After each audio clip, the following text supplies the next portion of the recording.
Production went down at 2014 a.m. last Tuesday. I was the only engineer. 43 minutes later, it was fixed, with zero rollback and a written post-mortem. If you run a one-person SaaS or you're about to, you already know the fear. It's 11 p.m. Something breaks, and there is nobody to call. Every Claude Code tutorial shows the happy path where nothing ever crashes. None of them show what happens when your database eats itself and real customers are watching. By the end of this video, you'll have the exact 6-step protocol I run inside Claude Code when production breaks. I build and maintain 3 live products solo from a home server. Let's start with the step almost everyone skips and regrets. Here's the situation I want you to picture, because it's the situation that decides whether you actually survive as a one-person business. You ship a small SaaS. Maybe it's invoicing, maybe it's a niche scheduling tool, maybe it's a client portal. It works.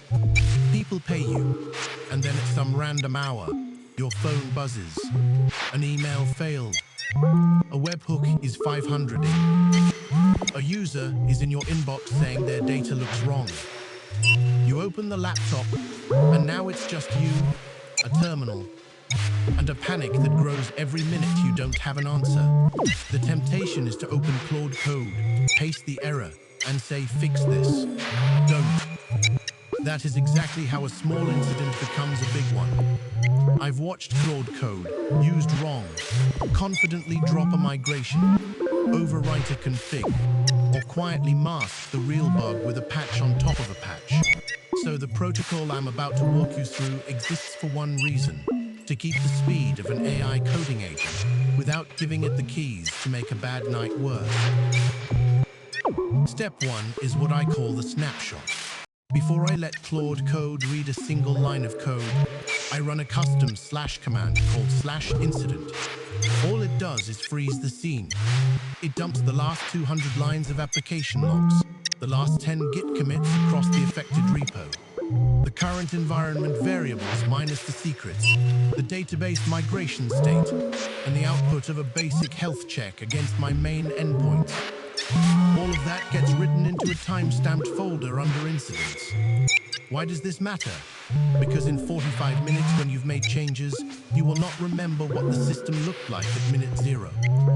You need the before picture, and you need it captured by something that runs the same way every time, not by a stressed human at 2 a.m. Step 2 is the hardest discipline to build. I feed Claude Code the error, the snapshot folder, and one instruction: do not propose a fix yet. I literally write, "You are in hypothesis mode. List the top 3 causes ranked by likelihood, what evidence supports each, and what one command would confirm or rule out each one." That's it. No code changes. No edits. This single rule has saved me more incidents than any tool. Because the default behavior of every coding agent, Claude Code included, is to act. It wants to write something. And when the model is wrong about the cause, the action makes the system worse. Forcing hypothesis mode turns Claude Code into the senior engineer you wish you had on call, the one who asks questions before touching the keyboard. Step 3 is reproduce locally. Once we agree on the most likely cause, I tell Claude Code to write a failing test that reproduces the bug on my local copy of the database. Not the fix, the test. If the test passes on local, the hypothesis was wrong, and we go back to step 2. If the test fails the way production failed, now we have something real. Only then does Claude Code write the fix, and the fix is judged by one thing: does the test go green? This sounds slow. It is not. Writing the failing test takes maybe 4 minutes. Skipping it costs you hours of "we thought we fixed it, but it came back." Step 4 is the blast radius check. And this is the step that separates running a business from running a hobby. Before I deploy anything, I ask Claude Code to query the production database, read only, and tell me exactly who was affected and how. Which user accounts, which records, which time window. In a recent incident on my invoicing product, a background job had silently stopped generating PDFs for about 6 hours. The fix was small. The blast radius was the real work. 43 invoices for 11 customers needed to be regenerated. 3 of them had already been emailed in a broken state and needed a corrected version with a short apology. Claude Code drafts that list and drafts those emails. I read every one before anything goes out. The fix is 15% of the job. The cleanup is the other 85, and customers remember the cleanup. Step 5 is deploy and verify. And this is where I let the loop tighten. The fix goes out behind whatever guardrails the stack already has. The failing test is now part of the suite. And Claude Code watches the same health check and log stream from step 1 for a defined window, usually 15 minutes. If anything regresses, we stop and reassess. If it holds, Claude Code writes the post-mortem into a markdown file in that same incident folder. What broke, what we thought broke it, what actually broke it, what we changed, what the blast radius was, what the customer-facing communication was, and one item, exactly one, that goes onto a follow-up list to prevent this class of bug. One item because a list of 20 will never get done, and one thing every incident actually does.